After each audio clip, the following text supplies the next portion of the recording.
Hello and welcome to Noises Were Made, the music-based podcast where we connect our passions with life to the people that make it happen. Thank you for joining us for another episode. And this week we want to be focusing on musicians and the way in which they're making money. Because these days it's not so simple to be a paid artist and actually make a living.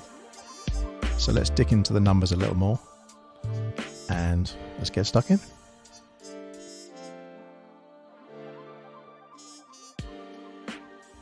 So thank you for joining us. I'm Mark, I'm going to be hosting the show. And the topic has really come about from speaking with music professionals over the course of the last few weeks.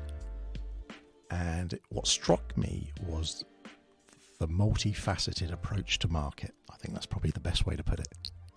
They all had a YouTube channel. They all had multiple streams on various platforms.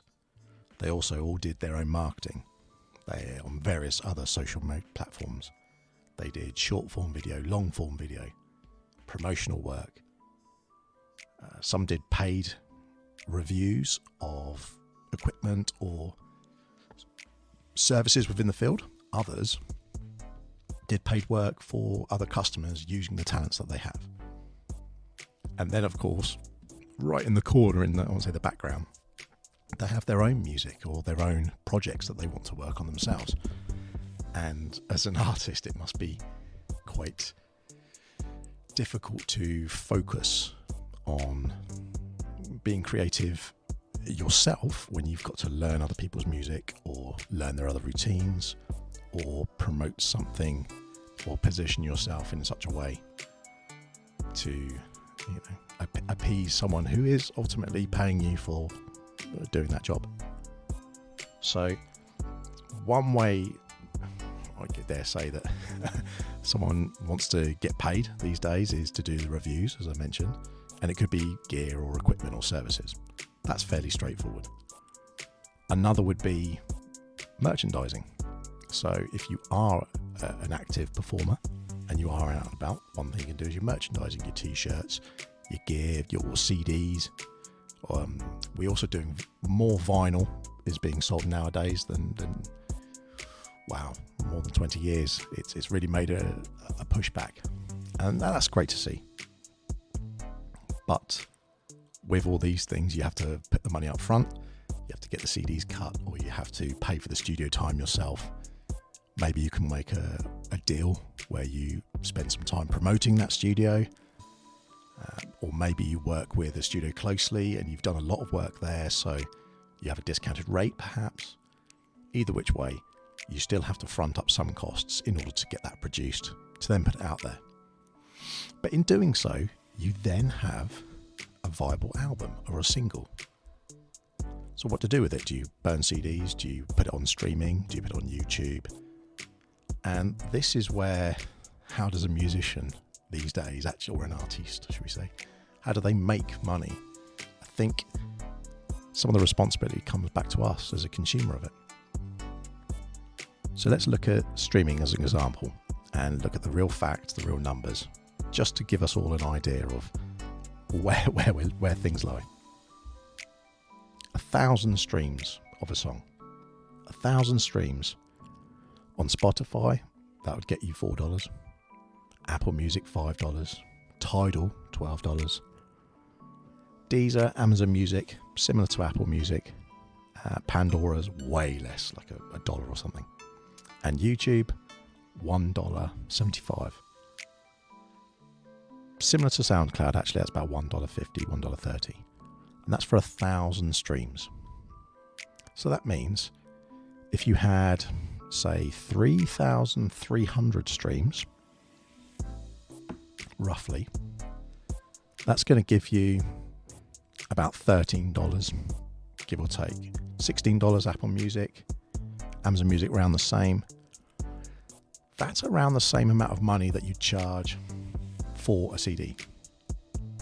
So for 3,300 streams of a song, you're getting the same amount of money as if you sold one CD. Now that's obviously based on you being the owner and the distributor of the music. If you have a record company, there may be a different splits. Obviously, if you have a label or you have an agency, you may pay them 10-15% for that, for promotional work. So that's just based on the profit scheme, but just purely from the numbers perspective, if you stream 3,300 times of a song, you'd get around $13, which is about £11 for those listening in UK and about €12, give or take, in Europe. So 3,300 streams. Are you getting that as an artist? Maybe, maybe not. Let's be ambitious. Let's say you've got 33,000 streams. That's $130. Okay, let's push that a bit more. We need 330,000. Okay, now you've got $1,300. You can see where we're going with this. So in order for you as someone to be making a living fundamentally just from streaming your music in an equivalent sort of wage, you're probably looking at around, I don't know, 700, 800,000 streams. And that would be bringing you in between $3,000 and $4,000, depending on where you're streaming it from, which is around £2,500, give or take. That's enough money that you can live off of as an actual artist. So that's 800,000 streams. That's quite a sizable amount. Can you do that? 800,000 streams. Obviously, you'd split this over different platforms. So you may have 200,000 on one and 300,000 on another, etc. But still, that's an awful lot of streams. So if we take that figure and let's make it a cool 1 million, 1 million streams of a song or an album. 1 million streams will get you $4,000 a month, which is a great amount of money. And if you're an artist, that'd be fantastic. But you've got to get 12 million streams a year to be making a living just off of that music. No gigging, no nothing else. So we're taking from that, just that figure on its own. So let's say we've got 1 million streams, 12 million a year. If you did the same thing on YouTube, the money that you'd be getting from YouTube streaming would only be 1,800 as opposed to 4,000, because YouTube pays significantly less for streaming music. However, if you were streaming these in the music video and you had adverts on there, then you'd be getting more money from that aspect. So do you stream music on there or have adverts and have live things in between? Absolutely. And then you have your social media. So you have your Instagram and TikTok, etc., etc. All of which short form videos do sometimes a lot better than a proper long concert, as an example. More views you get, the more likely you're going to be seen, the more likely you're going to be chosen by a company to do some promotional work or go on a tour or do some session work. So what do all of these things come down to for a musician? And it benefits the consumer for us, because all this music is ultimately out there either for free or for a very, very, very low cost of entry. You can listen to it free on YouTube. You can listen free on Spotify if you don't mind listening to ads and not being able to make playlists. Or you have a very low cost of entry such as Spotify or Apple Music and Amazon Music, etc., etc. So the cost to the consumer is very, very low. But for the artist, they have to pay for studio, pay for merchandising, pay for everything up front, and then slowly over time get that money back residually. by how many plays they get, by how many playlists they're in, by how much brand awareness they have. And that seems a bit unfair, I think it's fair to say. Personally, my thoughts are that it's very difficult to directly support an artist in this digital era. And the people that I know of, more often than not, rely on their merchandising and their direct gear, or something like a lessons in the instrument that they play. They rely on that funding along with live gigs, and the music that they actually create themselves sometimes is almost like a vanity project. That's something to feed their soul for them, and absolutely they should still do it, and absolutely you should still put it out there, because that's something that you want to do and you're doing it for you. But to make music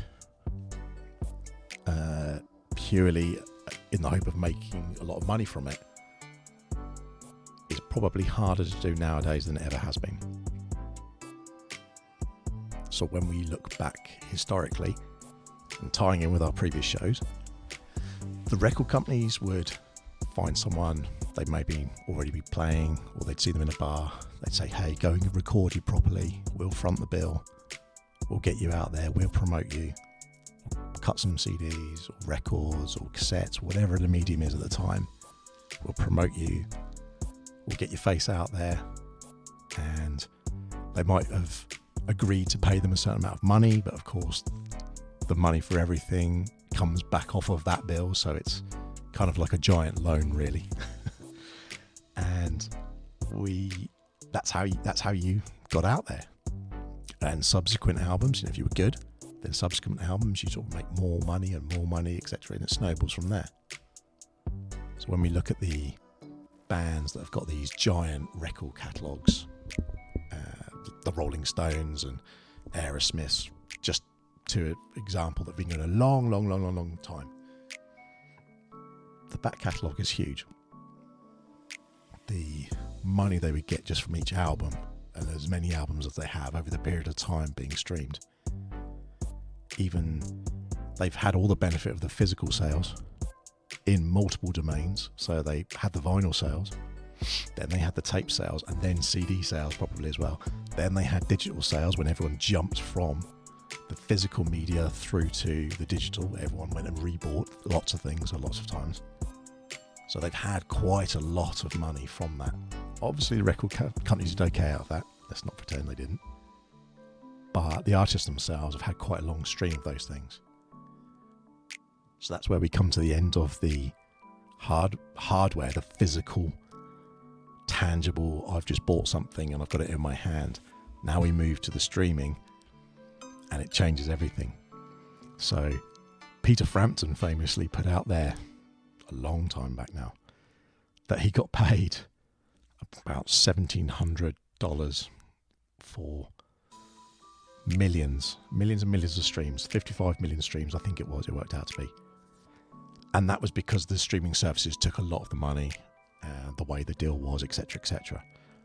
But still, the streaming revenue versus the actual revenue, there's a disconnect somewhere. Historical contracts play a part in that. So do the way in which the rights are managed, etc.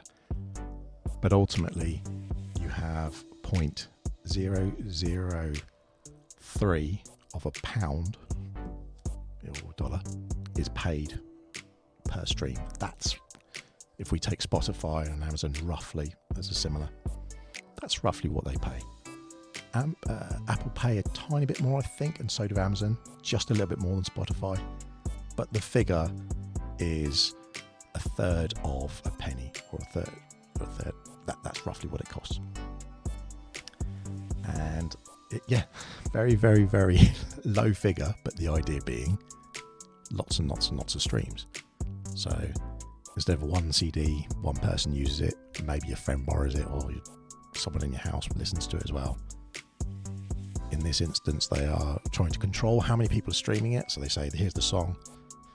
million people are going to stream that, so then you're going to get 1 million times this, you'll get 4,000 as an example for those million streams, as we worked out earlier. But instead of 1 million people streaming that song once and then continuing, theoretically, every month, if they had 1 million streams, every month they'd get 4,000. So that's 44,000, 48,000. You know, it keeps topping up every month. Another 4,000, another 4,000. But as we know, lots of albums were bought off of the strength of 2, maybe 3 songs. Some of the other songs weren't as strong. And this is obviously no reflection on Peter Frampton or any of the artists who do this, but just as a generalisation, I think it's fair to say we've all bought or had albums in the past that you think, these are good songs. This one's better than I thought. That's a surprise song. And then some of the others are a bit not my taste, or not as strong, not as good as I wanted them to be. But with an album, you always had a story, or there was a theme. And even some artists used to complain about people in CDs where they would hit the random button because they wanted those songs, and they curated the album so it told a story, so you listened to the songs in a certain order.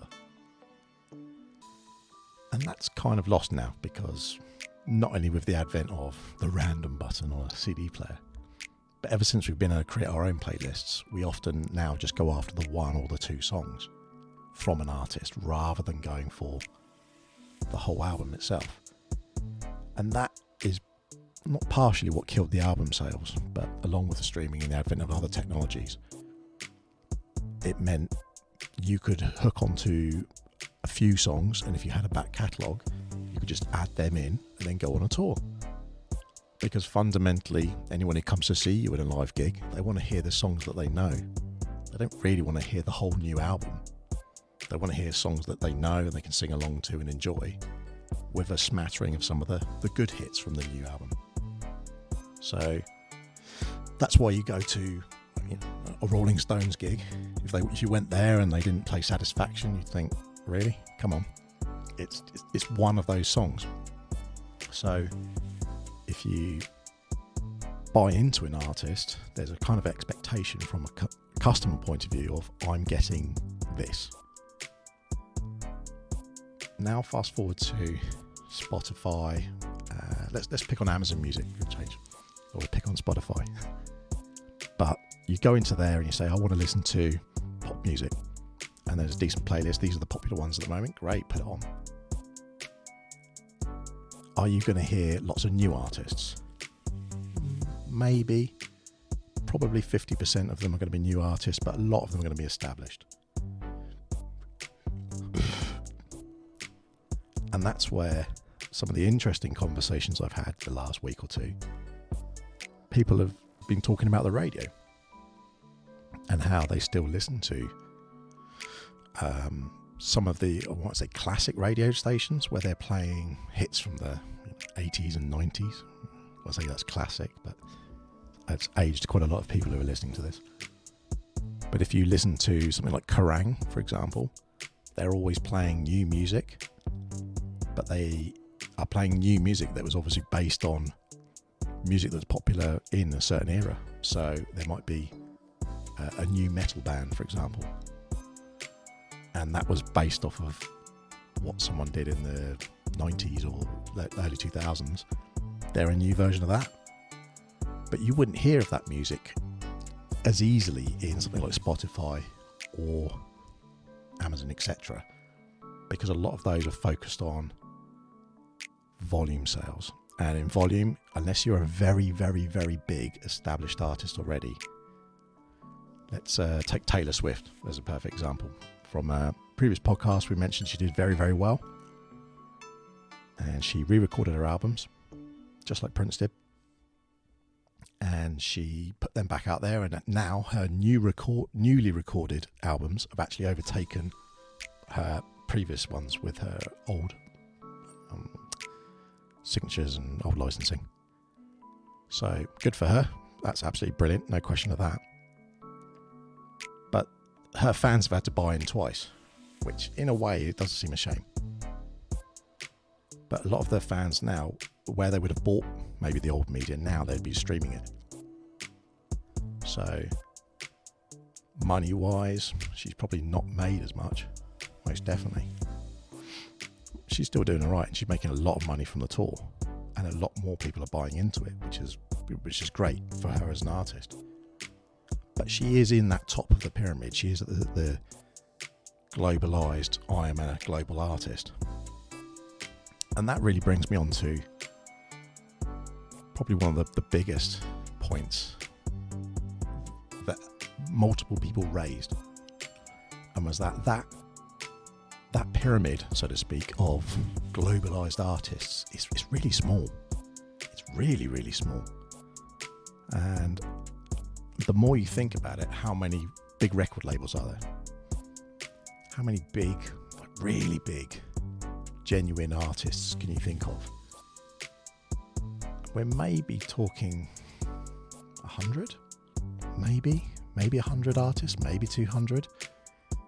And that's including like international artists. It's not just, we're just talking westernized pop, for example.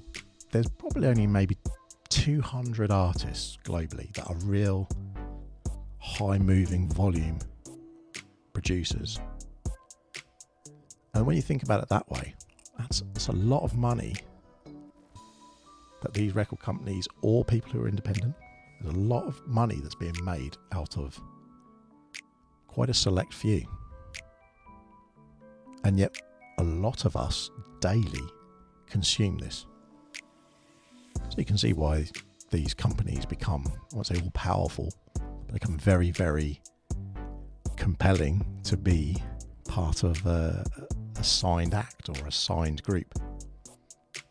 And having been part of that record label means you're kind of in that artist crew. Now, I'm sure obviously there are lots of companies that are owned by, and they're big subsidiaries, and there's someone who's an artist of someone who is owned by Exit, and there's rappers who are part of this company that are also part of that, and there's a group, etc., etc. So that's, you know, we're not talking about those artists though.